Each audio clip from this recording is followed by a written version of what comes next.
You know ID in the town all day. ID in the SEA. You know ID in the town all day. ID in the SEA. Hello and welcome to episode 388 of the Fabulous Pelton Cast, sponsored by our friends at Pagliacci Pizza. I'm your co-host, Kevin Pelton. And I'm Tristan Carcino. We're coming to you in different locations this week. I'm in Seattle, Washington, home of the four-time WNBA champion Storm. I'm coming to you from Renton, Washington, home of the Super Bowl 48 champion Seattle Seahawks. It's the Jimmy Graham edition. Is that the right? NFC West leading Seattle Seahawks. There It we is go. the Jimmy Graham edition of the podcast. I did pause for a second because I considered going with the two-time MLS Cup champion Seattle Sounders FC, but they're not actually headquartered in Seattle. They are headquartered currently in Tequila, but moving soon, ever so soon. To where? To Renton. Hello.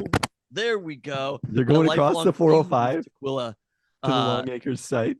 And another W in the notch of Renton, Washington. Ahead of Thank the curve. you. You're scared, Cafe Vita. Scared dicks. The Seattle Sounders ain't scared. That's who. Come to Renton, Washington. All small local chains, except Taco Time and Top Pot. Thank you for your service. All right. Well, it's the Halloween. It's been like edition. kind of a longer running bit than I think it would have become. Well, and it's only me who's in on it. To Renton. I feel like we have there's a house for sale across the street if you're thinking about it. No, I'm good. If you want to live right in between me and Katie.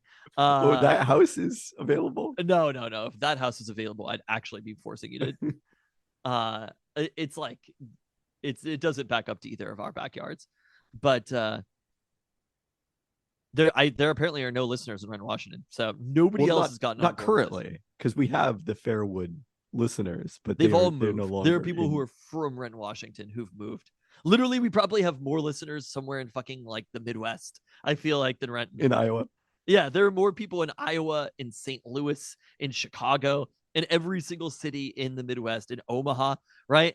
We're just begging the Renton listener to email us now about That's pizza. Basically, what we're doing. Yeah, what Renton style pizza. Renton style pizza. What is the pizza place? Shakey's. You're thinking of Shakey's. That's no notes. 10 out of 10. That's Renton style pizza. There was a Shakey's ad on the Lakers broadcast tonight. Was there really? Oh yeah, Shakey's still a big thing in California. Yeah, they'll even put your name up on the what do you call that thing? Reader board. On the reader board if you bring a large enough group. All right, well, let's get into this week's beer. I think this is the last week of fresh hop season because there was only one fresh hop beer left. And I was looking for a Halloween themed beer, but sadly could not find one at Super Deli Mart today. So instead, from Further Beer, we have the just simply named Fresh Hop IPA. Fresh strata from Crosby Hops was added to our West Coast IPA days before packaging, creating a wonderful fresh hop presence. We'll see about that. Further Beer. I'll be the judge of that. Wow. Okay. Let's start with a happy Halloween to the listener. Is this comes out? You may be listening to this well after Halloween, but as this comes out, it will be Halloween. And if you're listening to this after Halloween, might I wish you a happy Christmas season because it starts November 1st. It does not. It categorically does not. I know that no one will agree with me, but secretly everybody will agree with me. Some people will agree with you. There's already like a Walmart Christmas ad. The Pelton Cast listener, I feel like, and maybe I am stereotyping here. I don't know how things go in the Midwest, of course, because that's where the Pelton Cast listener lives, evidently. But there's a bunch in Europe. Yeah, spread throughout the world, except for anywhere near Seattle, Washington. But I do feel like the Pelton Cast listener is like high up there on people who do not agree with the Christmas creep. I 100% agree with that. Probably have a type further on the spectrum of thinking that we should go back to just bowl games. I don't know about that one. I think you're assuming the listener is too much me on that one. Well, these are kind of just your perspectives or whatever. Those are two of my But I do feel like the Pelton Cast listener is very much for the sanctity of Thanksgiving. Yeah. And also, Dia de los Muertos. Put some I- respect on Dia de los Muertos' name, please. I absolutely do. It's the first day of Christmas season. What a respectful thing to do. But the reality is Thanksgiving can just be part of Christmas season. Does that make sense? It doesn't diminish from Thanksgiving. It's just an important pillar in Christmas season. I suppose. I was dropping bombs to Luke on Saturday night too, because our neighborhood Halloween party was over where you came dressed as a Taylor Swift inspired costume. Right. And that was over. And Luca was like, I'm so sad Halloween feels like it's over. And I was like, bro, it isn't even Halloween yet. I know. But I was like, these things that we look forward to around the holiday season, they're not about the event themselves. It's about everything leading up to it. It's all the different activities, the rituals that you do leading up to it. I was like, it's about going to the pumpkin patch. It's about going to the haunted forest. It's about watching scary movies. The holiday season is that same way. Thanksgiving is a little bit more. It's kind of the only one of the holidays that is specifically just about Thanksgiving Day, if that makes sense. But it's also about like the Wednesday night before Thanksgiving when you're seeing Pina Colada at Numos. Sadly, I'm not going to make it. Wait, why? The Jazz are playing in Portland. Oof, that's brutal. I agree. But I was like, Christmas isn't about Christmas Day. That's the thing that people don't realize. Yes, Christmas Day is good, but it's about going to see the fucking garden delights, going to the zoo. Like, those are the things that Christmas is about. You think it's about the day, but secretly it's about the friends we made along the way. Wow. But you can do all of those things after Thanksgiving. Because that's when the Christmas Thanksgiving, that's the same thing. The Christmas season is also part of Thanksgiving. Having Thanksgiving, it's one of the pillars. The Christmas season isn't just about like Christmas Day or all of those things. It's about Thanksgiving Day beforehand. It is literally part of the Christmas season. Embrace this. It gives you more Christmas. And if there's one thing that I know, it's that we need a little Christmas. Again, as I've said on this pod last week, you of all people should know about believing in the value of scarcity. I know the person who's just like, no tacos at home. You know what though? Last week I got home. I was going to eat something for lunch. It turned out that it was something that was left in my fridge by one of your bands that had stayed here, and it was long expired. How long ago? That band has not stayed there for a long time. I know. That's why it's long expired. And I was like, well, what am I going to eat for lunch now? And then I was like, oh yeah, I have some crisp burritos chilling in the freezer right now. Wow. So I ate those. That's really great that you had some subpar crisp burritos when instead you could have driven literally 5 minutes to a taco time. That was way too much effort. No, I was never going to do that. Going to a taco time is too much effort? At that moment when I was just hungry and ready to eat right then, yes. All right. Okay. Our lone toast this week is this is why I had to talk about the Christmas season. Good luck to Talkin' Taco Time co-host Chris Smith in the National Lawn Bowling Championships this week. So, there we go. Advanced all the way to nationals. He'll be on next week to tell us about his performance, hopefully as lawn bowling national champion. What a toast that would be. That would be an incredible toast. I haven't looked at Chris's stories. Did he make it to the Kraken game in Tampa Bay? He did. There you go. Yeah. So he'll have a report live on the scene from that game. More of us looking at Chris's Instagram later. What a fine segment. It's one of the pillars of the Halloween season.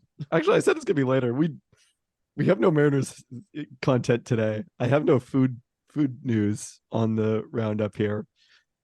We've already done our 10 players to watch. We're right into the roundup here. Well, we're not in the roundup. I guess that we're not. We're kind of emergency pod style. Correct. We're going to start by talking about the Seahawks. So are we starting with the trade that happened today, or are we starting with the Browns game yesterday? Let's start with the Browns game because it informs the trade. Okay. You said you have some thoughts. I mean, we talked about this enough offline to know that we agree about these thoughts. People are all like, the offense was so bad. I don't get it. They couldn't move the ball at all in the second half. And it's like, yeah, you know what else that's true of? Everyone else who's played against Cleveland all season.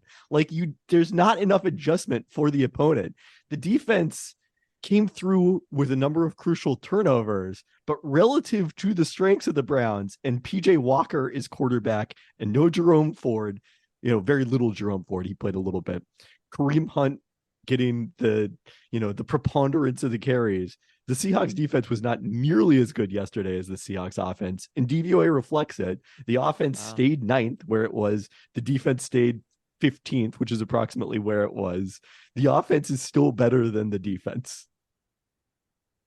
Yeah, no, I think full agree. I mean, at the same time, when you're there in the moment, seeing how well the offense played, I knew that I cursed it, right? I told Luca went to the game with me, and at the end of the first quarter, I was like, this is like the best game that Geno Smith has ever played. Oh my, you said that? I know. I knew that I was doing it while I said it. I was confident enough in the score. Look, I don't claim to be a smart person, but like everything that I say turns out to be wrong. So if I say the exact opposite, it has to be right. But I should have said this is the worst game Geno Smith has ever played.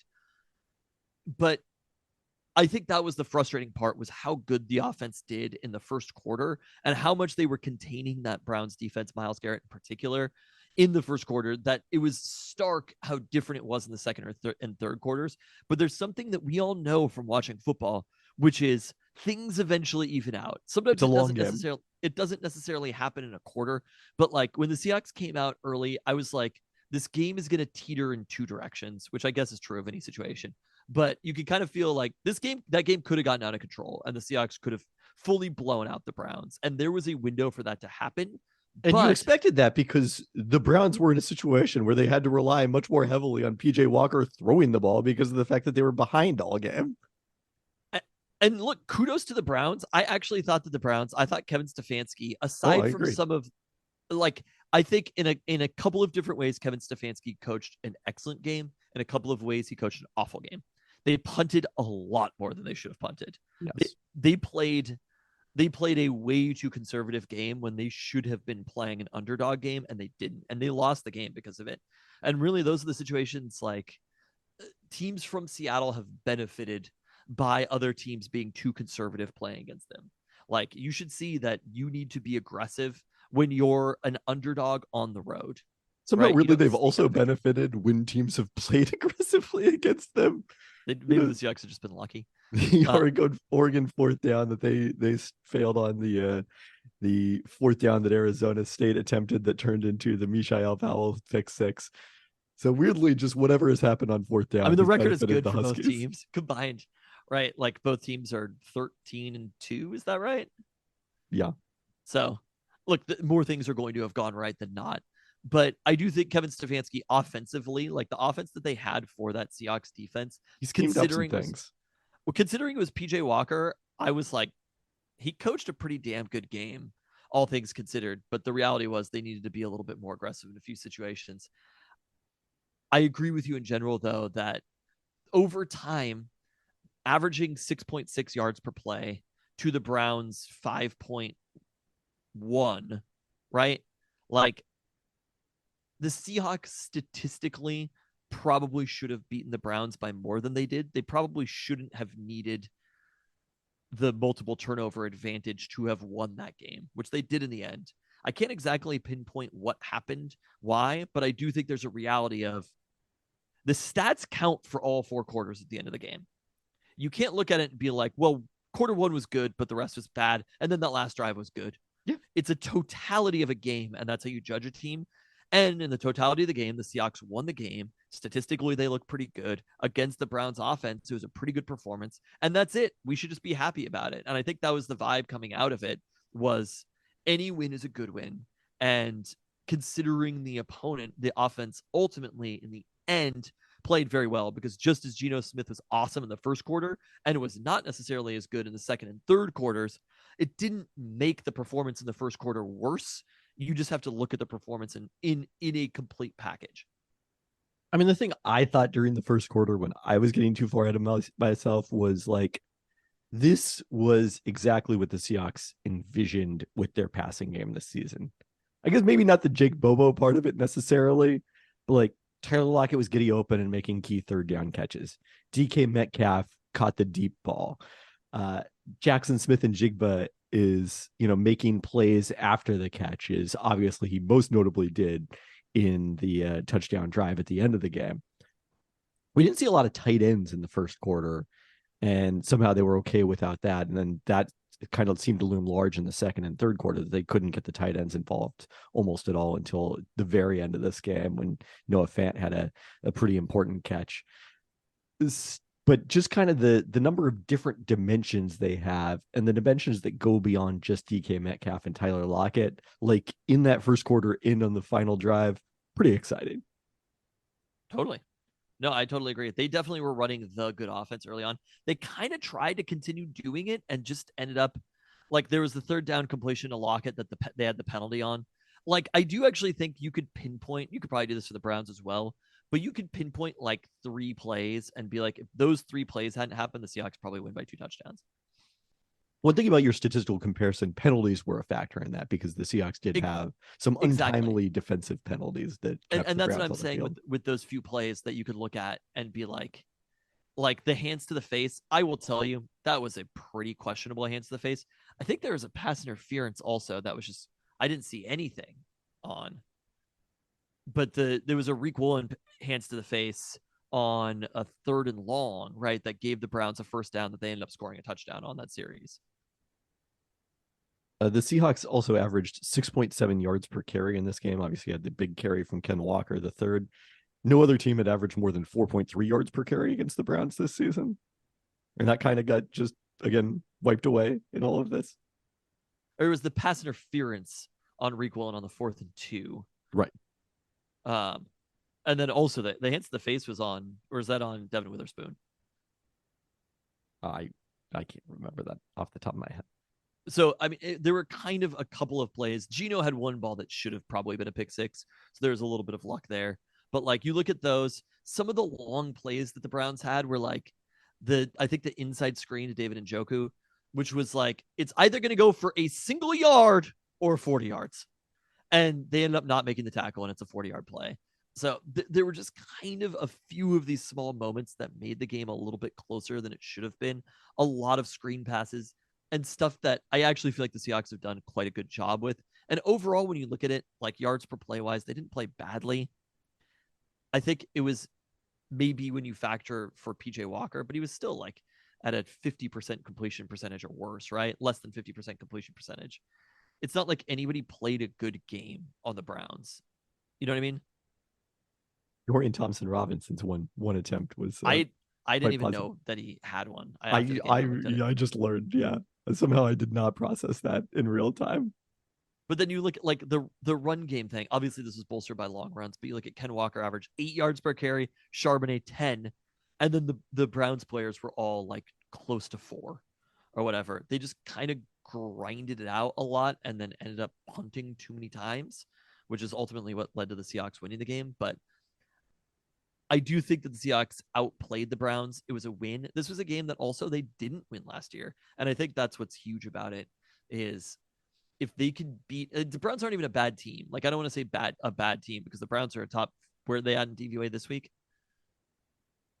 I mean, I doubt they changed much. They're like 12 in DVOA, right? Somewhere around there. They are still 11th. 11th. So that's like a pretty good team that they beat at home. And last year they lost to the fucking Raiders at home. They lost to the Panthers at home. They lost to the Falcons at home. They were brutal. I can't believe they lost all those games and somehow made the playoffs. But it's pretty wild. 0-4 against the NFC South and they made the playoffs. That is absurd. But you look at those losses that they had at home last year and then to have won this game, I think it is a pretty stark difference. Like, this was an important game to come up with where they didn't necessarily play their best game of the season, but they still came up with a victory at home. That's the kind of game that a good team wins. And there were teams throughout the league. You know, you saw the Chiefs lose. You saw the Eagles almost lose. Like, there were good teams. The Niners get crushed by the Bengals. The Seahawks didn't fall into that trap. They didn't lose this game. And so I think that is a huge deal. Whether it's predictive going forward or not, I don't know. And maybe that's why that brings us to the next piece. It sort of is, because the other piece of this, of course, is that one of those teams that lost for the third consecutive time was the San Francisco 49ers. Brock Purdy actually, his overall stats were quite good, but some costly interceptions in this one, dropping the 49ers to 5-3, a half game behind the Seahawks in the NFC West. And one wonders, I mean, certainly if like San Francisco were still rolling along at 7-1, things might be different. Would the Seahawks have traded for Leonard Williams today? I don't think so. No, I think you're totally right that I think that the Niners play a huge part in that, because I think they can see a window. There's a reality that the Eagles are still looming, but I do think, I don't know if there's an excellent team in the NFL, even the team who's number one in DVOA that we'll be seeing this weekend. I don't know if there's a team that necessarily stands out from the rest of the pack in the NFL, and especially in the NFC. Statistically speaking, the Eagles, their record is good, but statistically speaking, I don't think you would say that the Eagles are unbeatable by any means, and they're going to lose some games during the regular season. Yeah. I mean, I would say that, I mean, they're not that high in terms of point differential. So yeah, I think that's probably a fair assessment. Now, they're often at this point of the season doesn't appear to be a great team, or there appears to be a great team, and that team is not actually a great team. Yes. I guess. So that doesn't necessarily mean anything. There's almost always an undefeated team at this point, though. It is a little unusual to not have any undefeated teams. Who's got the best Dave in the league right now? Infobuzzers. Well, it is still, no, it is the Baltimore Ravens. Okay, they had the best DVOA and the best Dave. Yeah. So we'll get to them in a second, though. Let's talk about this trade the Seahawks made and some of the reasons why perhaps they were overestimating their chances. Oh, I also want to mention, I said that having Charbonnet was a big deal. I just love Zach Charbonnet. I thought you were going to comment on him being out there for the entire game-winning drive. I mean, oh, absolutely. No, it was notable. I mean, they were he's the third down offense, back, yeah. But had a huge run on that drive. Absolutely, he did. You knew that they were going to run at some point. I thought they might come out on the first play and run. I think, I mean, look, Ken Walker had an okay game as well. I think Ken Walker, they both averaged amazing numbers, right? Because they didn't run the ball that many times. It was kind of funny. Both teams, I actually noticed this. The Browns in third and fourth and short situations passed a shocking amount of times. I was like, you really want to get the ball in PJ Walker's hand in this third and one. The final play of the game was 3rd and 3, or not, the final play before that drive. They really put a lot of faith in PJ Walker, and for some of the game, it worked. There were some dimes that he dropped, like where he was dropping the ball in between the zone or whatever, where I was like, wow, PJ Walker. And then ultimately, of course, it ended up not working out, but because he's probably the worst starting quarterback in the NFL right now. But I was surprised both teams how often they passed in short yardage situations. The Seahawks almost never ran in those situations. They had a couple of series where there's like a 3 and out and they got 8 yards or 9 yards. I think there were 2 of those series. And it wasn't like 3rd and 1 that they ended up trying to pound the ball or whatever and didn't get. It was almost always passing.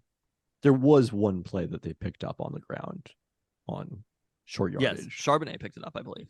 Correct. Yeah, no, I think that I am not with the running backs don't matter crowd. I am with obviously offensive lines are more important as far as predictiveness, but I do think there is a difference in ability. Telling me that Ken Walker and Zach Charbonnet are the exact same running back, or that any running back would perform the same, I do not agree with. I don't think they're exact same running back. I do think there are different profiles, but I think that their success often, the differences in their success often end up overstated because of small sample sizes. So anyways, the Seahawks traded a 2nd-round pick next season and a 5th-round pick in 2025 for Giants defensive lineman Leonard Williams. As part of this deal, the Giants restructured Williams' contract to convert all but the remaining minimum salary into bonus, meaning the Seahawks will not be responsible for it. That's surely a big factor in terms of not taking on an additional cap hit, why the Seahawks were willing to go up so much in terms of draft capital here. Williams was drafted number 6 overall out of USC in 2015, was a Pro Bowler in his 2nd season, 2016. That's his only appearance. He kind of shocking he didn't make it in 2020, his most productive year in terms of sacks, when he had a career high 11 and a half. The players followed that up by selecting him to the NFL 100 in both 2021 and 2022, but not this year. That was his first full season with the Giants after being traded from the Jets ahead of his first go round potential free agency. The Giants gave up a third rounder and a fifth rounder in that situation. They then franchised Williams twice before signing him to a long-term contract well on the franchise tag in 2021. Williams had 6.5 sacks in 2021, just 2.5 in 12 games last year, 1.5 so far this season. His pressure and hurry rates have also declined, though not as dramatically, but he does rank 19th, or did rank 19th in pass rush win rate among interior linemen going into last week's games. That hasn't yet been updated by ESPN Analytics, which gives the Seahawks 2 top 20 players by this metric, with Jaron Reed being the other. And then they also have 2 top 20 players in edge rush win rate through last week, with Boye Mafe and Darrell Taylor. So what did you think about this deal? Oh, I think it's a terrible deal. I mean, just there's a reality to this of I understand exactly where everybody's coming from. And it's exciting to have Leonard Williams. I'm happy about it on the field for the rest of this season. But I do feel like the Seahawks front office, you have to accept people for their strengths and their weaknesses. And I think the thing that we should be thankful for is this is not going to be a franchise debilitating trade. Like the Jamal Adams trade. I love Jamal Adams. By the way, I wanted to mention that too. I think they played a little like, I don't know if they mentioned this on the broadcast, but they were doing a little bit of Kawhi Leonard with Jamal Adams during the game, right? Like they had series where he didn't play at all. I don't know if that counts as Kawhi Leonard. I think players have been sitting out serious in football for a long time before load management existed in the NBA. But they did a little bit of load management with. I mean, they also just have a lot of good defensive players. No, I like it. I'm like, I want him in there. Anything we could do to keep Jamal Adams healthy. I love Jamal Adams and Devin Witherspoon are fucking insane people. And I love when they're together and how much they just like feed off each other. That when you see the two of them come together after a hit, it is like Jamal Adams found a kindred spirit in Devin Witherspoon, right? I almost wonder, like on that side of the field, if Jamal is over there and there's a hit, they are the most hyped people on the face of the earth together. It's incredible. Like I totally see what Pete Carroll loved about also the number 5 pick too, right? Jamal was number 5 pick also, I believe, right? I could see what Pete Carroll loved so 6. Much. He was 6. Yeah. Okay. About Jamal Adams and saw that in Devin Witherspoon. Like they are very, very like similar personalities on the field and what they want to do.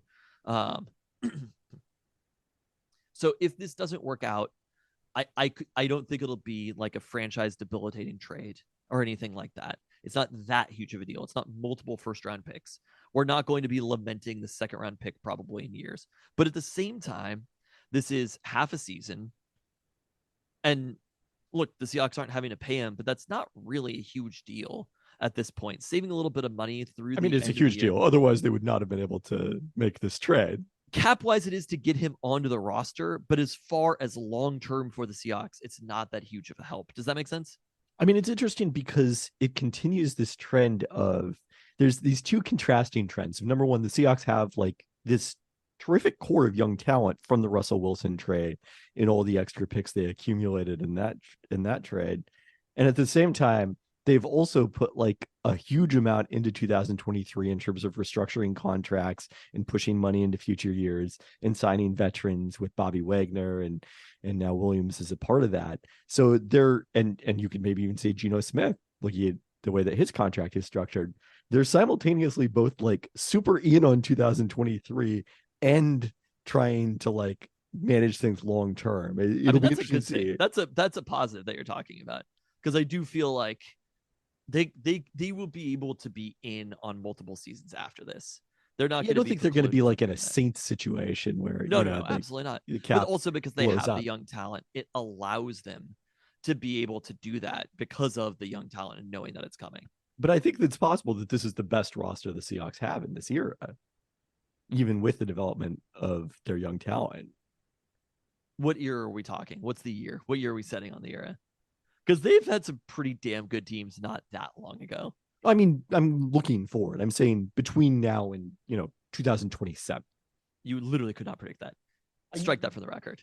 Like, what is the development that's going to happen with players? You know what I mean? Like, we have no You understand that idea. I literally do future power rankings.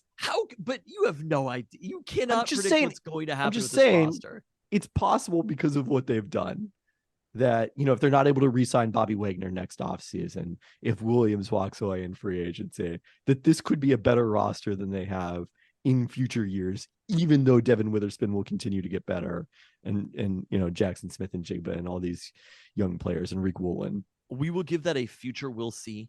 But I think the most Charles important Cross, piece Abe of this Lucas. is you have to accept people for their positives and their negatives. Pete Carroll, John Schneider, the rebuild that they have had. I mean, right now, Pete Carroll is back to sainthood Pete Carroll for me, right? Like the rebuild that they have put together during this time period, having the secondary, the exciting young players, like the drafts that they have had these last 2 years, they have proven to us that they actually were capable of doing it again. Seeing Pete Carroll on the sideline with the fucking throwback on, it was immaculate. You know what I mean? You're like, that is our coach. I don't know if it We would have could been have- as immaculate if they would have lost 2017. I honestly, even if they had, I still would have been like, Pete Carroll's a baller. We could have Arthur Smith and his mustache as the coach. You know what I mean? There are a lot worse outcomes. Dennis Allen is somehow, and I was watching Dennis Allen. And I was I'm like, sorry.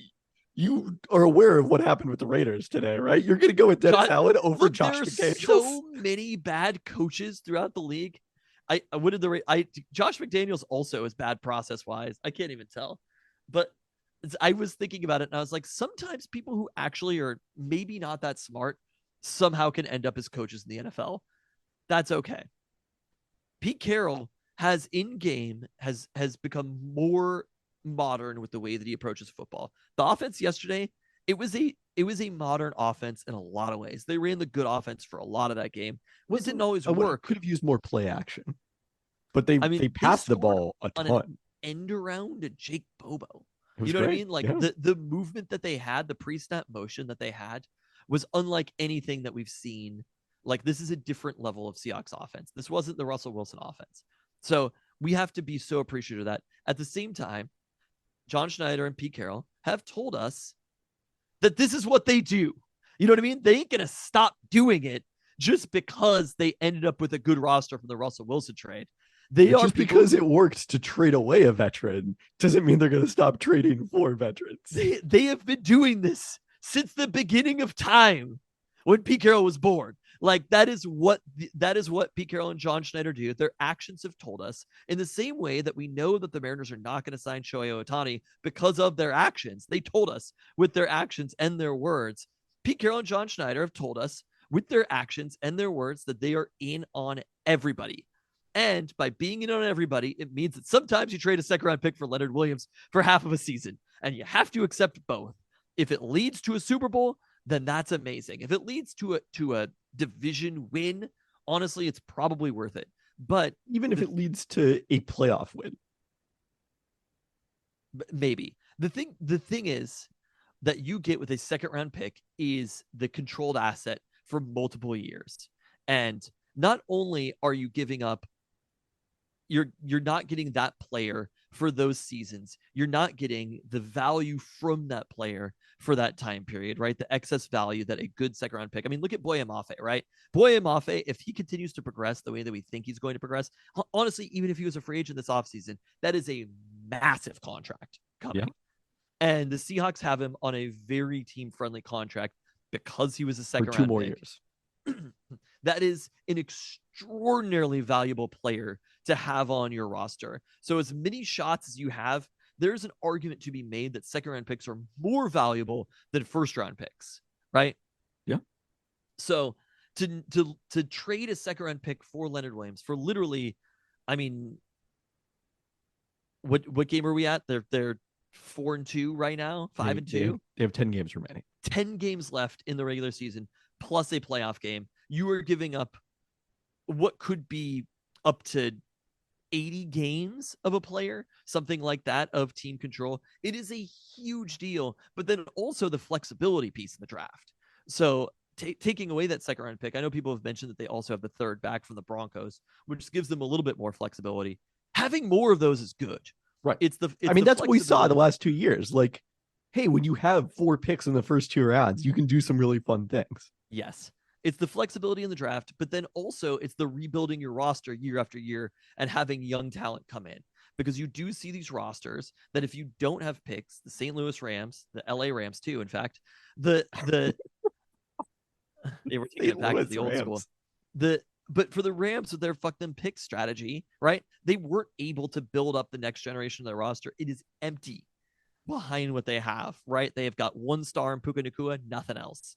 But you don't have that kind of roster flexibility when you don't have these second round picks. That's who your future generation of your team is, always those draft picks. That's what they are. It's not Leonard Williams. So I get it. It's not a huge risk going in, or going all in on the season. But at the same time, losing a second round pick is a big deal. We've done this before and it hasn't worked before. Doing it mid-season, you get less games from Leonard Williams. I understand that the literal cost is not high to the team.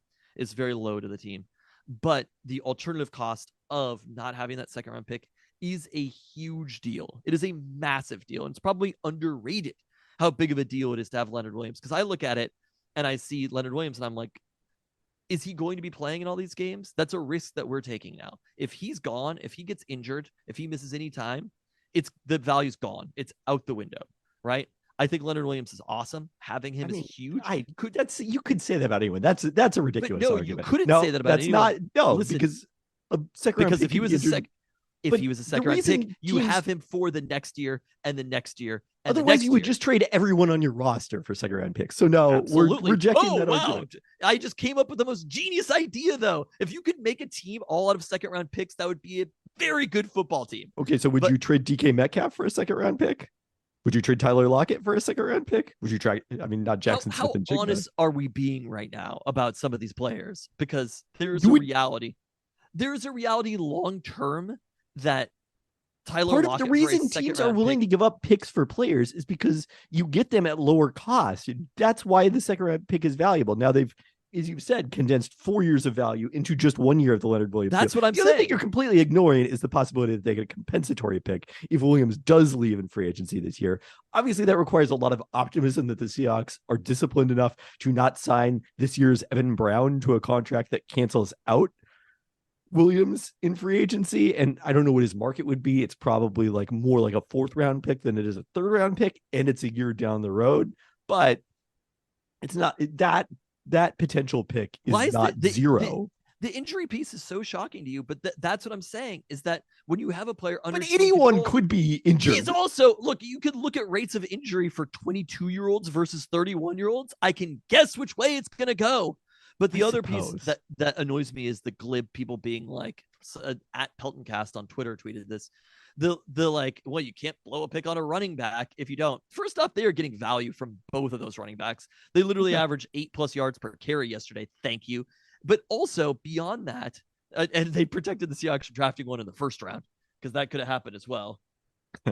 Oh, fuck. You might have to leave this podcast. Yes, we're going to have to turn this into a part 1 of 2. There's no details as yet on the James Harden trade. So I will make my anti this trade argument if you're done.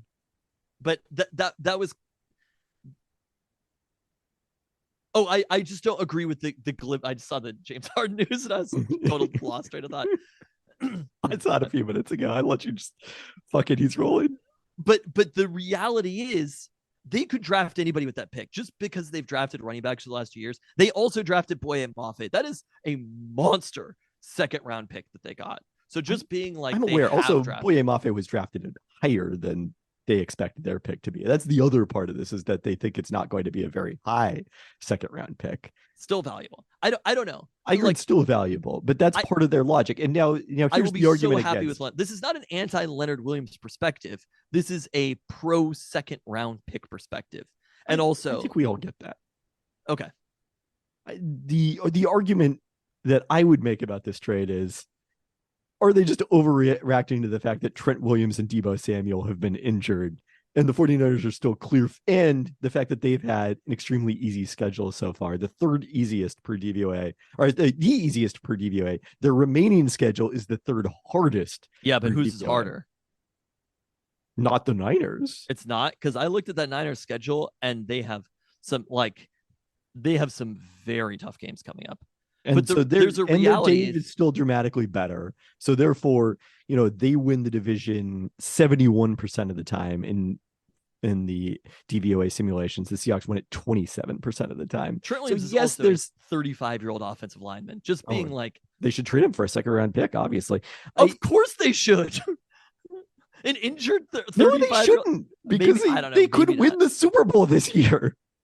Brock Purdy is not winning a Super Bowl. Clip that in February. Brock Purdy is not winning a Super Bowl. I will say your Brock Purdy takes from last year in the playoffs, going into the playoffs, that 49ers fans objected to, aging a little bit better at the moment, I would say. But they are a team. Somebody is going to be hurt. You have to factor that in. I agree that the Seahawks are probably... Look, the Niners are probably a better team than the Seahawks. We can admit that, right? And going forward, there's a higher chance of the 49ers winning the division than the Seahawks. I see that game on Thanksgiving Day. I don't say to myself, oh, the Seahawks have a better than 50% chance of winning that game, because it's just a really fucking good Niners team. But at the same time, they have not been playing all that well, and they do have a weakness at quarterback. So if it all it requires is missing one of Deebo Samuel, Christian McCaffrey, George Kittle, Brandon Ayuk, Trent Williams, like some of those do without Ayuk. Some of those players are not going to be on the field. That's fair. But and also that schedule, I mean, they're going into Jacksonville. I would assume that team is 5-4 after next week. I wouldn't go that far. What do you think the spread is? I guarantee you that the Jags are favored. Maybe they're probably they're. I think the Jags should be favored at home. It's a pretty fucking good Jags team. Let's see here. The 49ers have the 6th hardest remaining schedule. It's not easy. No, but it's harder than the Seahawks, and the half game advantage is not. They're still better in DVOA than the Seahawks are. So, well, again, we're gonna make this a part 1. Wait, hold on. I want to find are they off in week 9? Is it week 10 that they play the Jags? They are off in week 9. Week 10 they will be at Jacksonville. So that probably will improve the chances that I mean, they right get now Deebo Samuel and or Niners Trent Williams back for Sunday, November 12th. Oh, and it's in Europe. Oh, interesting. Is that right? 6:30. Are the Jags going back? No, that is not right. This game is in Jacksonville. That are 6:30 a.m. Okay, that's in Jacksonville. Yeah. It was the game above them that was 6:30. But on that note, so thanks for listening to what turned out to be a semi-emergency pod. We'll be back later in the week with the roundup, stuff. the Sounders. Seahawks Ravens preview, Kraken.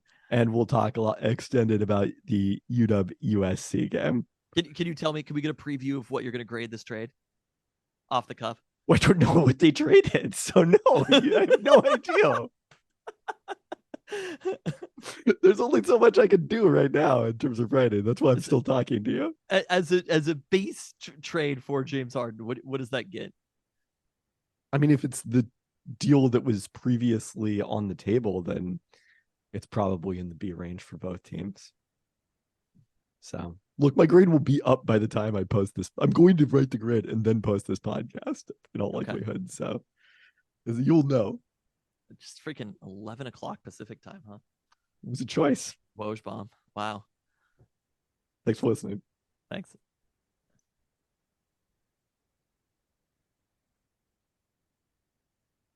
I fully did not understand your costume until days later. Until I posted it on with social media with the context of the tweet. Yeah. Kayleen after was like, what did this seemingly mean about ranch? And I was like, I don't know. You're just not online enough. It was interesting. We wore the same ketchup and seemingly ranch costumes to dinner on Sunday night, and multiple people passing by on the street commented on it, but none of the people in the group we went to dinner with. Condiments. They didn't say that necessarily. They said, "Oh, like seemingly ranch, love that great costume." Okay, because it was from a tweet from somebody specifically saying that Taylor Swift had ketchup and seemingly ranch. Yes, which went viral. I I get it, and it's funny. It's way better now that I understand the context of it. But I definitely, Kayleen after was just like, what was that? And I was like, I don't know. I guess they were just some condiments. I mean, you don't need to know the context necessarily. No, It you just could have adds literally to just the joke. been condiments. I I feel like this is the first ever time that I did a couple's Halloween costume, and I feel like Kayleen didn't like. She didn't enjoy it as much as she thought she would, being part of a couple's costume, if that makes sense. Wow. Because you also need to have the person next to you the entire time.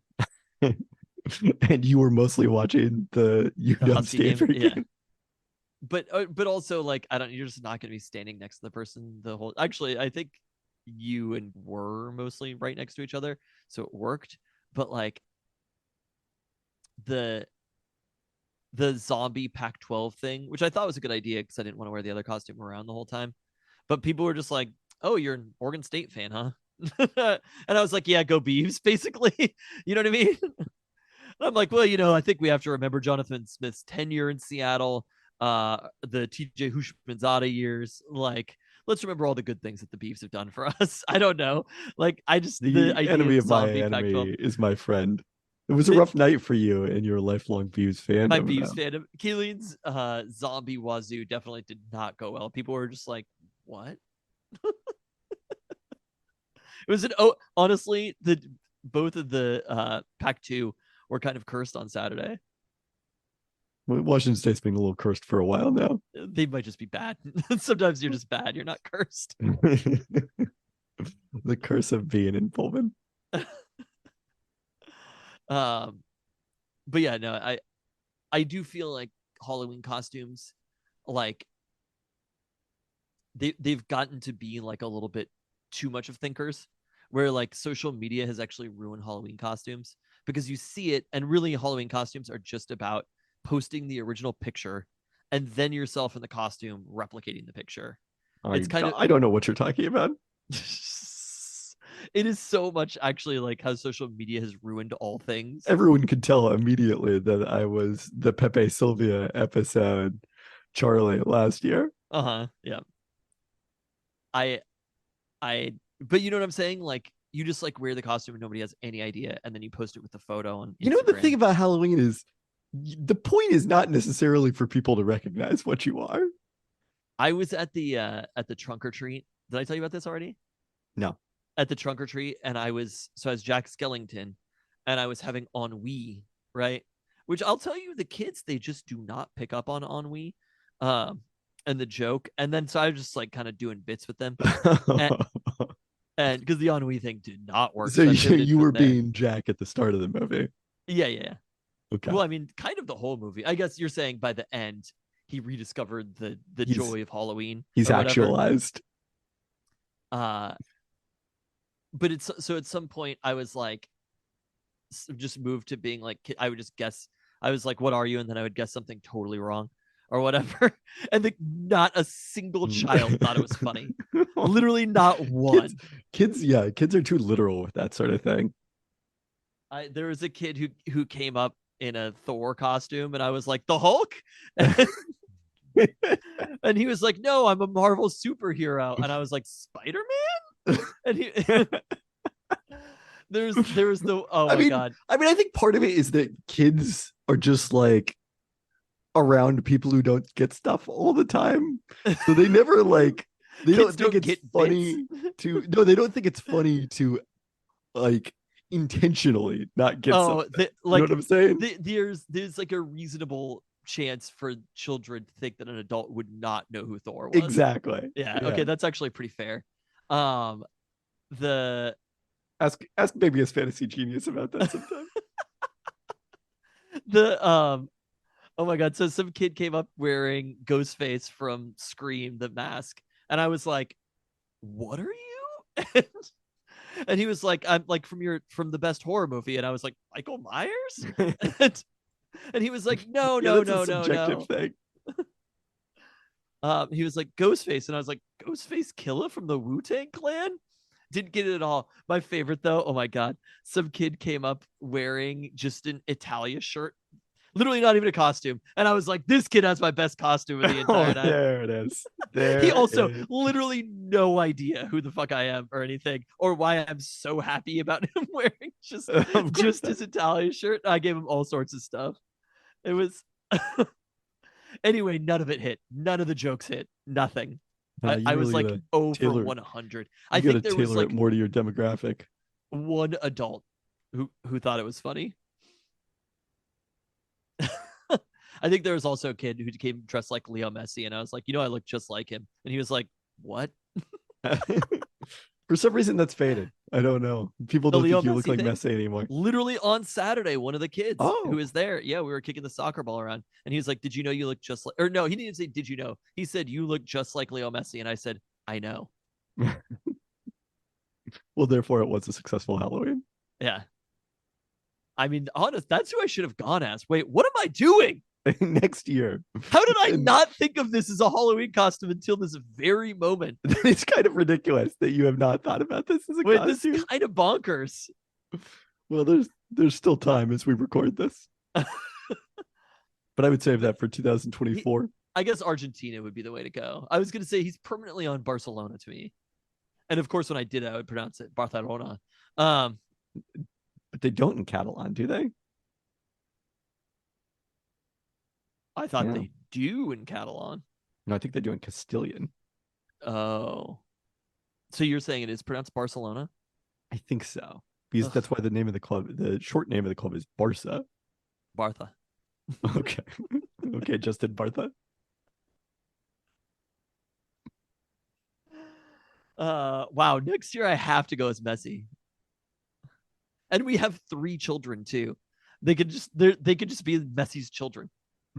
I mean, that's a harder costume to pull off, I would say.